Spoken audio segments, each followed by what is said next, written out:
Mpendwa mtazamaji, siku ya Jumatano, karibu katika tafakari ya neno la Mwenyezi Mungu.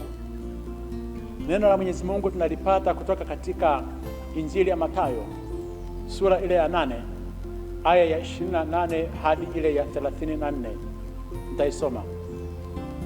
Yesu alipofika ng'ambo katika nchi ya Wagerasi, watu wawili wenye pepo walikutana naye, wanatoka makaburini, wakali mno hata mtu asiweze kuipitia njia ile. Na tazama, wakapiga kelele wakisema, tuna nini nawe, mwana wa Mungu? Je, umekuja kututesa kabla ya muhula wetu? Basi kulikuwako mbali nao kundi la nguruwe wengi wakilisha. Wale pepo wakamsihi wakisema, ukitutoa tuache twende tukaingie katika lile kundi la nguruwe. Akawaambia, nendeni. Wakatoka wakaingia katika nguruwe, na kumbe kundi lote wakateremka kwa kasi gengeni hata baharini, wakafa majini. Lakini wachungaji walikimbia wakaenda zao mjini, wakazieneza habari zote na habari za wale wenye pepo pia. Na tazama, mji wote wakatoka kwenda kumlaki Yesu, nao walipomwona walimsihi aondoke mipakani mwao. Neno la Bwana. Sifa kwako, e Kristo.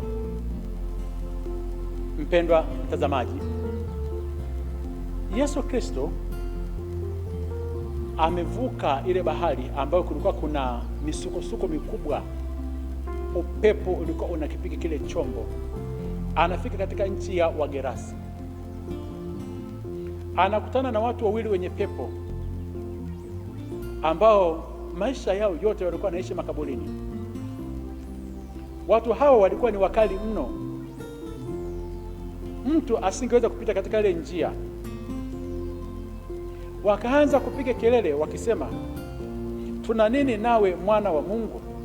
Je, umekuja kututesa kabla ya muhula wetu? Kuna jambo la kiroho kubwa la kujifunza hapa. Katika Injili hii ya Mathayo sura ya 8, mwanzoni kabisa, safari ya kwenda kule kwa Wagerasi alianzisha Yesu pamoja na wale mitume wake. Maana yake nini? Aliwaona hawa Wagerasi wawili waliokuwa na mapepo. Aliwaona watu wa ile nchi walivyokuwa wanateseka kuweza kupita katika ile njia, wakiumizwa na hao wenye mapepo wawili. Akafunga safari kwenda kuwasaidia. Njiani hapa misukosuko, chombo kimepigwa, kinashambuliwa sana na upepo mkali, ili warudi nyuma, wasiende katika ile kazi ambayo walikuwa wanakusudia kwenda kuifanya. Hii inatufundisha kwamba unapoenda katika mafanikio makubwa ya ushindi katika mambo ya kiroho, au katika huduma mbalimbali, au ushindi katika swala zima la uchumi, unapoenda kumwokoa mtu muhimu sana, unapoenda kuwaokoa watu muhimu sana waliokuwa wamefungwa katika nguvu za giza katika hilo eneo, njiani misukosuko huwa inatokea, chombo kupigwa, gari kuumizwa, au wahuduma ambao mko nao wanapata shida, au familia inapigwa, au mnaweza fulani, mapigo yanatokea. Usije ukakata tamaa hata mara moja mapigo, mawimbi yanapotokea njiani, kwa sababu mbele kuna kitu kimoja kikubwa sana kinachotokea. Ndio maana Yesu Kristo alikemea ile pepo, wakasonga mbele. Na ndio maana hawa wale wenye mapepo wanasema, umekuja kutuangamiza. Maana walimuona Yesu anapokuja, walimuona katika kile chombo, umekuja kutuangamiza kabla ya muhula wetu. Na hii ni habari kwamba kumbe mtu akiwa amefungwa na nguvu za giza ni za kipindi tu, haziwezi kudumu muda mrefu. Na mtu yeyote yule anayetumania nguvu za giza, mapepo, ushirikina, ni wa muda, hawezi kudumu muda mrefu. Yesu Kristo akaja Sasa hawa watu waliokuwa na haya mapepo wakaanza kupiga kelele, mapepo yakaanza kumwomba Yesu, yakamsii, wakasema, tunakuomba twende tukaingie kwa wale nguruwe. Na Yesu Kristo anajibu maombi ya mapepo, anayaruhusu mapepo yaende kaingia kwenye nguruwe. Fundisho: kuna watu kila siku wanasema Yesu ajibu maombi yao.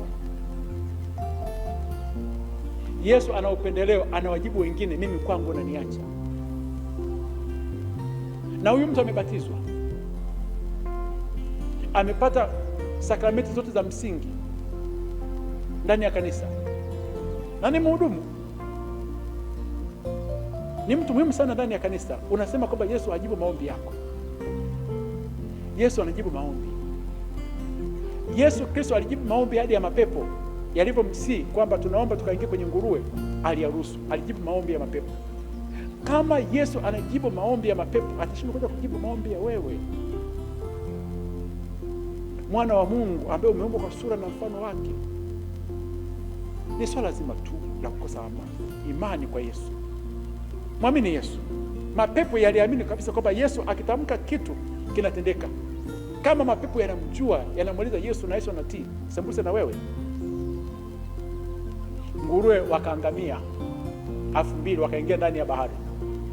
Wale watu 2 wakapona. Maana yake nini?